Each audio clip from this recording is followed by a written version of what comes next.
Fari, how you doing? Because I just finished one interview, heading over here to grab this one. Because they moved my hours over at Stocks and Jocks to Thursdays. And so, Interview Central, what can we do for you? For a small fee, we do anything. Are you doing 2 interviews right now? No, I finished that. This is the second one. I had one at 6 o'clock. So you're all warmed gets up. to warm, my friend. What were you talking about on Stocks and Jocks today? Iraq. What's happening? What's something that nobody's talking about? We're talking about it. Totally We're understand talking about it. Well, I understand that. But that was at 6 o'clock, so. And it's a different market. It's basically a radio show in Chicago. So now, of course, they've been doing it like 15 years. They have a streaming too, but they're mainly a Chicago station that's big. So. Right. Okay. Boy, what's going on, guys? Well, oil's on fire here. Of course. Hello. Yes. With the Iraq. Continue here, Fari? I'm sorry, what? You guys got cut off. I'm sorry, what? Do you think this is going to continue, this up move in oil here? Oh, yeah, because they're going after... The problem is this. They're going to bring Iran into this shortly because these guys are not going to sell for Baghdad. They're going after Karbala and Najaf. If you read what they're talking about, this is a sectarian, heavy-duty civil war. And Karbala and Najaf is a holy site for Shiites, which is southern part of Iraq and Iran and all of Iran. And that's where Imam Ali, Hassan, and Hussein are buried. If anything happens to those mosques, those 3 mosques, Iran will be in with missiles and tanks. You ain't seen nothing yet. And this Washington crew we got is the most incompetent foreign policy crew I've ever seen in my life. How do we make money? We totally misread this. How do we make money? How do we profit from this event? Oil and gold. That's what you got to be. Oil and gold. Oil and gold. You got to be long, yeah. Close your eyes. Hold on to your nose. I'm by. Which stocks? Yeah, I'm going to get out all of my longs today. I'm going to clean up everything. Because, first of all, we're in the money. We got to take them. Akamai, Apple, EOG, Amazon. I mean, mamma mia, 150%, 200%, we got to get out. You sound like you're getting bearish on the overall market. No, I'm not getting bearish, but no. Those are biases. I am a derivative speculator. I need to have a position or inclination every day. Senor, I need soup money. This is Chicago. So every day you have to have a think. And a lot of days it's nothing. It's quiet. Now, as an event, I'm going to take advantage of it. It may be there a few weeks. It may be a bigger problem. I don't know. Remember, there was a commentary last night, I think, on Washington Post that said the problems in Iraq were not brewed overnight and will not go away overnight. Our assumption with Pineda and White House saying we have defeated Al-Qaeda was just for elections to get to preserve a status quo. We had not defeated anybody. Here's the proof. This is a fraction out of Al-Qaeda doing this. A splinter group out of Al-Qaeda is doing this. And look what they've done. For the first time, a state in the Middle East will have access to Gulf and Mediterranean at the same time. Persian Gulf and Mediterranean. So, and who's involved? Iran, Comrade Putin, and Assad. This is one side. What a lovely group of people, right? And the other side, look what we got. We got ISIL. That has our equipment. At Mosul, these commanders walked away from the spot. I don't care which, as long as uniform, as long as you belong to a nation state, you have a uniform on. They put you on a spot. That's you to protect. You cannot walk away. It's a time of war. That's treason. These guys run away, got rid of their clothes and run away. Do you play the overseas stock markets at all? Like I heard Capital in here. No, I don't trust their CPAs. They're accounting. It is not the same as what I understand here. Remember, I came here when I was very young, so I'm very provincial in a French sense of that. That means if it's not S&P 500 or S&P 200, 300, I won't touch it. Forget it. I need to accept 2 things. I was a student of what do you call it? Jim Wilson, the guy who wrote the book for controllership for all MBA for people. Bestseller, first Libran's gold medal winner when he came out of Ohio State, and then became CFO of Northrop. I was his student in terms of he was one of my mentors. He said 2 things you buy in the company: and it's always true even today. The management and the balance sheet. And it's an and, not an or. The management and the balance sheet.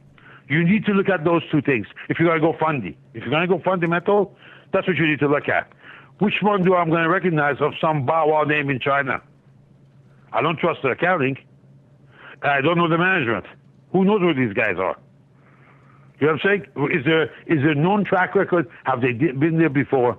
For example, if you go to Twitter, okay, Evan Williams was the one who did the Blogger and sold it to Google. How's your Twitter? If you go to Apple, pardon me? How's your Twitter position doing? One of them is coming back. The other two, one of them is buried because we can't take it off the books because it's not worth executing. That was the EPS. We all know that. That's long gone. That's the fright. But the other two, one of them is coming back nicely. The other one is struggling to come back. And because the one that's coming back is in September. It's got a lot of time value in it. Yeah. And it was a spread. Remember, we're doing the spreads. So you kill the volatility, you kill the theta. So you kind of the delay on you is what Pink Floyd calls comfortably numb. Okay, so slowly coming. So you have time instead of coming up. I'll rotate it. I have no problem with repairing it. I just need to have an event. So. Fari, let's go back to this. I've traded options. The first time I traded options was 1980. Some of you guys were not even with diapers yet, right? So and now I did trade it for a long time, then came back in 90s, traded heavy to here. The way you look at options is you have 28 strategies, right? Unlike futures, you have long, short, or flat. You have something like 28 strategies in option. Each one is used for different things. You look at it and say, can I use it here or not? My favorites are long call, long short only, okay? That's for the lotto plays. I want back spreads or something like Amazon. And what's for simple day-to-day, run-of-the-mill, call spreads or put spreads. Okay, overall market thoughts here. We are rolling over into contract now to September. Made that all-time high yesterday. Triple witch coming up. How do you think they're going to unwind them going into the expiration? I suspect the problems will be brewed up overseas shortly. It's a matter of days. Usually, as you know, one customary routine in my option market is the Tuesday, Wednesday of auction expiration.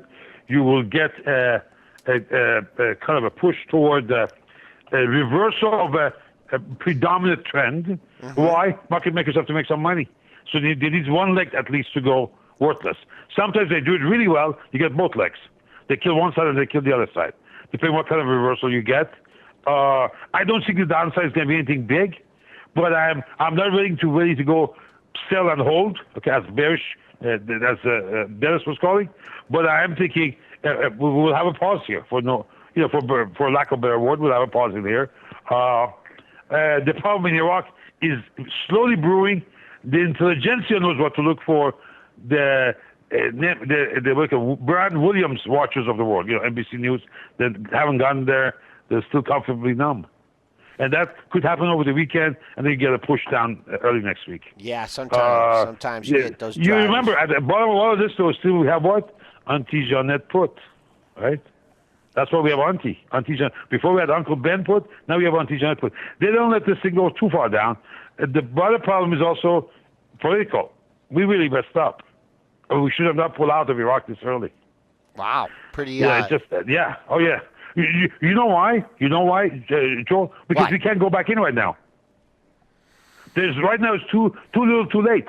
There's almost nothing for us to do there now. And the Shiite sector on the bottom is going to come into play now against the Sunnis. Or there's going to be a bloodbath in Karbala and Najaf. Yeah, I suggest if you do watch the national news, don't do that. Turn it off at the evening when it comes up. Go and make some barbecue. It's a good summertime temperature for that. Forget about watching the news. It's going to be bloody.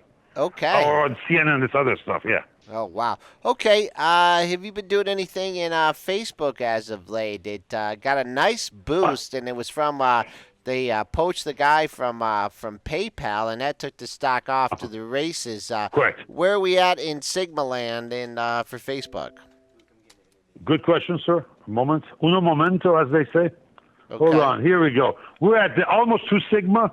Of course, the big move was the day before yesterday on Tuesday. I'm looking at 69 as a resistance here. It's above 50, above 200.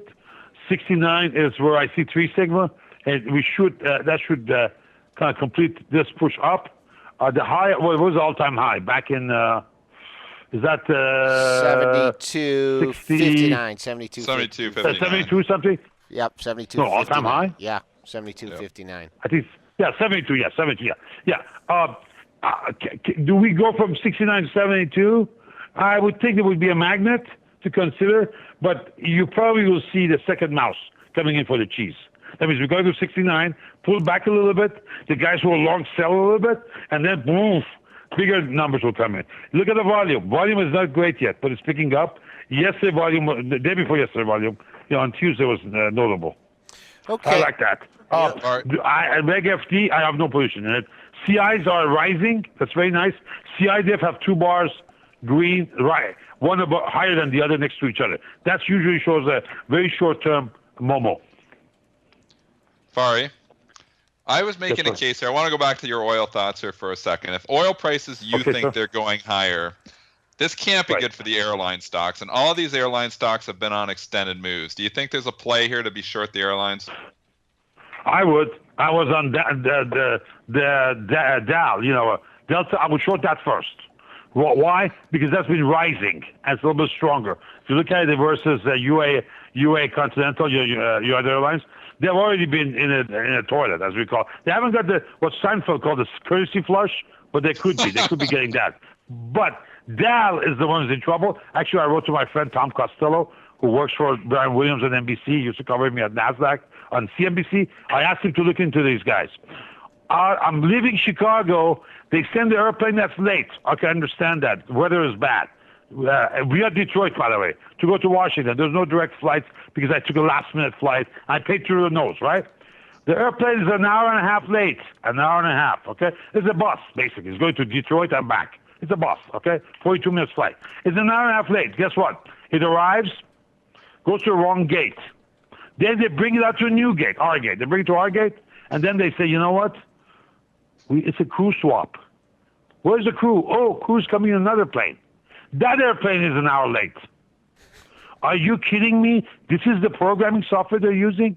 I know the weather has impact. I realize that. I know the show had some issues Monday night. But the crew came on another flight. In all of Chicago, they couldn't find 4 new people.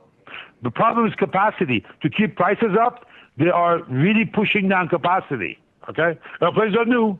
The moment they're 2, 3, 5 years old, they send them to Arizona in a junkyard. Why? Fuel cost. For the fuel cost, they need newer engines, more efficiency. But why can't they have a little bit more seats? Absolutely. And they were overbooked.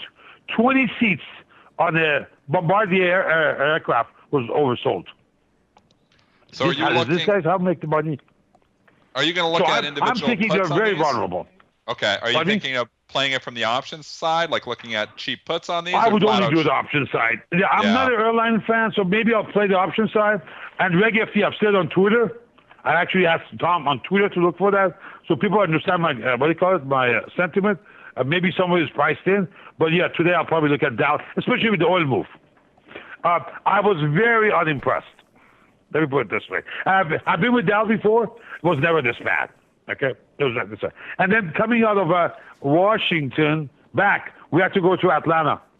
It's as if rain followed me, I went to Detroit, it's raining. Come to Washington, raining like cats and dogs. Next day, go to Atlanta on the way back to Chicago.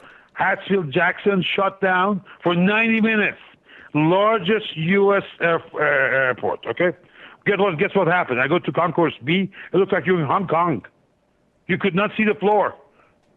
People like get sardine packed. Okay? I said, huh? I'm in Hong Kong? Hey, wait a second. Hello? And it was incredible. These people thank God I was confirmed. These other people were scrambling to get any flight out. Again, Delta was just absolutely overwhelmed. Okay. Since you went on your Delta rant here, you just started it. It was at 40-40. Now it's at 40-24. So I think some people are listening to you there, Fari. But my point, no, look, I'm not trying to be negative for no cause or have a problem with management of the balance sheet. It's just the recent experience is not good. I assume this is prevalent, overbooking, and keeping capacity down to keep the seats up. Like in Detroit, when I got to Detroit, I had 10 minutes go from gate 843, Alpha 43, to Alpha 68. Everything in between was open. I don't know why they put something closer. I had 10 minutes only to get there. I get there, there's one seat available. I asked the guy, how do you know this is my seat? The guy was sitting next to me. Because that was the only seat available. They have sold out. So why are they doing this? Complete use of capacity utilization software. Could you? By the way, as an ex-airplane manufacturer, I want to tell you this, because we were on 747 program for 5 years. The airplanes are not designed to have this much load all the time. Okay? It's not built for fully loaded, fully weight all the time. It's called fatigue. Hey, Okay? Fari, That means what is that good for? Boeing. They have to sell you new airplanes. could you give us a Sigma reading here on CXO, Charlie, X-Ray, Oscar, Concho Resources here, Rob Hood. Okay. Symbol is again, Joel. Charlie, Oscar. Charlie, X-ray, Oscar. CXO. CXO. Oh, CXO. Yeah. Got it. Yeah. I'll take Concho Resources. Heavy duty up, pullback is coming. It was a huge pull up to 3 sig, very short pullback, small pullback coming, and then resuming. Okay. Why? The CI just turned up. So this is going to be a reaction pullback because we went to 3 sigma. It was also, this is a outside. Oh, this, I got a good chart here for you, I think. Hold on. The weekly looks good. Weekly has 1 sigma and rising. Let me go to monthly. I bet you. The daily obviously was outside bar. No question about that. You don't need a software to tell you that. You can visualize that. It was so huge on the day before. Is there news on this? It's just probably with the oil. It just bid up, I think, with the oil. Yep. Okay, so we got your Well, point. how come the volume is so low? It's only, it's not trade only 100 700,000. Oh, you mean yesterday's volume on the 100,000? Yeah. Yes, it was. How it was so low? 700,000? Yeah, well, it doesn't. What do these guys do? I have to imagine resources are in the oil or in the oil sector. All right, one more before you go from Her Capital. Same sector, PBR,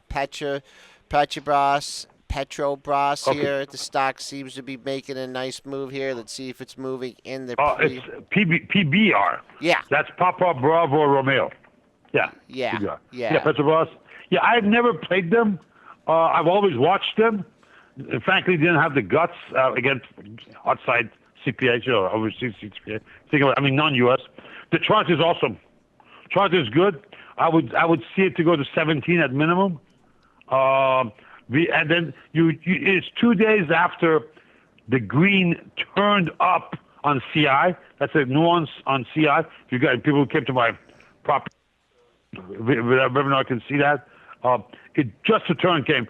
So even though it's 4 days is in the making, the turn just started from an indicator standpoint. Remember, you got to trade the indicator. You get paid by the price.